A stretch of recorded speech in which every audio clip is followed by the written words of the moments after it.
Today, we're talking through a retirement decumulation strategy. That sounds fancy, but really it's just how am I going to get money from my retirement accounts in the most efficient way? And generally, people feel a lot of fear around this decision because it's transitioning from the savings aspect that they've been used to. And they're worried about a couple different things. A lot of times it's, am I going to run out of money? Or how will inflation impact my savings at this point? And how can I minimize taxes in withdrawing monies from the different accounts? So we're going to walk through 4 phases that people typically go through. That's 4. And I have Allison Berger here with us today as well. I am Chad Smith. And let's dive in, Allison. Let's talk about that first phase of the pre-59.5 group. Yes. So this is your early retirees. These are people who are making that transition early. And we always talk about with clients, this retirement transition is difficult. It's very hard to go from earning and saving for 30 plus years and then transition that into withdrawing from those funds. So anytime before 59.5, this is an early retiree, you're looking at a potential 10% penalty from your retirement account. So your IRAs, your 401ks, 403bs.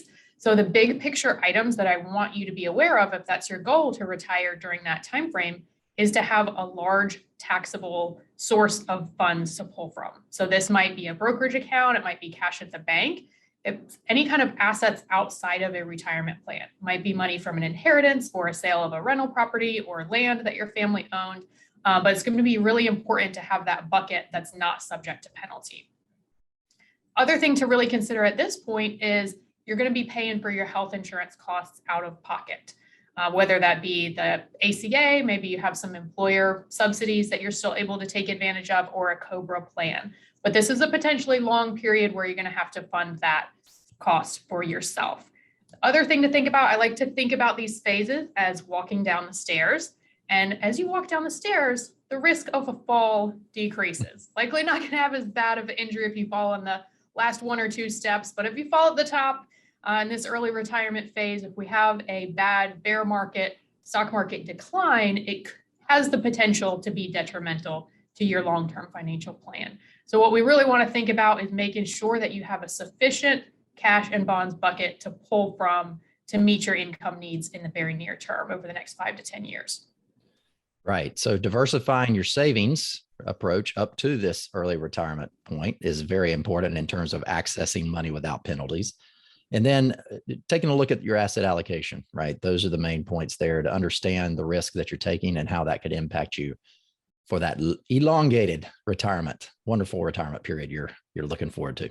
Okay, moving into our next phase, you got the pre-Medicare and Social Security age group, typically maybe 55 to 65, somewhere in there, maybe longer. Yeah, I would call this post 59.5. So you met that hurdle, no longer have a 10% penalty on your retirement account distributions. So you can withdraw from those freely, still have to pay tax on them, but not facing that 10% penalty. You're still going to be paying your health insurance costs out of pocket. So we want to think about how do we minimize those, whether that's through the ACA, whether that's through some plans that you might still be eligible for. How can we save money on those health insurance costs? Because those can be very expensive out of pocket when you're not on an employer plan or Medicare yet. Other thing we really want to think about is tax savings. This can be a significant window where your taxable income has declined significantly. So maybe that means premium tax subsidies on that Affordable Care Act, buying those health insurance policies. Maybe that means taking advantage of Roth conversions, paying a low rate now on money inside your IRA and allowing it to grow completely tax-free inside a Roth. Maybe that means realizing some capital gains on stocks, mutual funds, ETFs, or land that you hold. So looking at those potential strategies in this phase is really important. Yeah, this is where the annual tax plan can really answer a lot of questions for you and help that decision making, because you can see and run scenarios of what this year's taxes may look like, and then you're making decisions about your overall lifetime tax rate. So we get pretty excited about potential planning opportunities there. Then moving into our third phase, you got your post-Medicare, Social Security, and pre-RMD. So maybe 65 to 70 ages here we're thinking about? Yeah, I'd say 65 to 70, kind of this next window that we're looking at here. So we're walking down the stairs, the risk is reducing. that addition of Social Security income should be reducing your reliance on portfolio withdrawals. So let's say you were withdrawing $8,000 a month from your investment portfolio. Now you're getting $3,000 in Social Security. Now maybe you only need $5,000. So we're reducing the risk there. We don't need to pull out quite as much from our savings. Maybe we're decreasing that amount.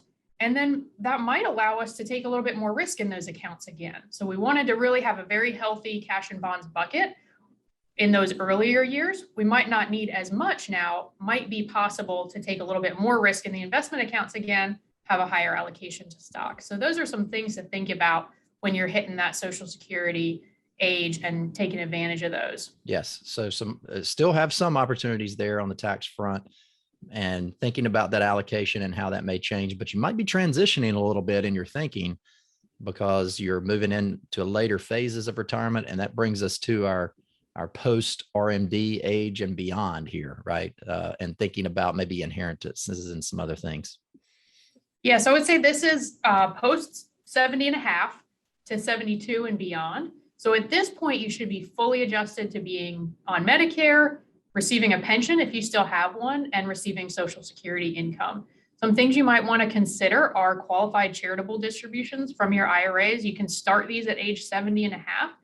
For most retirees that we see, they are not receiving a tax benefit from their charitable contributions anymore. They're taking that standard deduction. So this is a great way to continue receiving tax benefits on your charitable contributions, reduce those traditional IRA balances, reduce your lifetime tax liability. So those are some things we really want to think about in those years. There's also the potential that you face some long-term care costs later in retirement. So we want to think about the funding sources for those if that becomes a need. And then, if you're in a position where your fixed income sources between Social Security and pension are meeting the bulk of your expense needs and your spending, then you might be building an estate. So we want to start thinking about what's the inheritance strategy for your heirs? Are there any potential tax savings that we can take advantage of there? And as that portfolio continues to grow, if it is in retirement, how do you want those to be distributed? Yeah. So this is just a handful of things to think about in those phases that you've walked through. And this is where a financial plan can be much more specific and targeted, customized for your life to help you make the best decisions.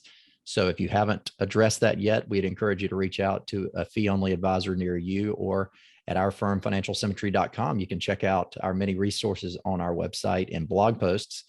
We'll have a show notes page for this listed in the description below here, and you can subscribe if this is your first episode and you don't want to miss all of our other episodes to come.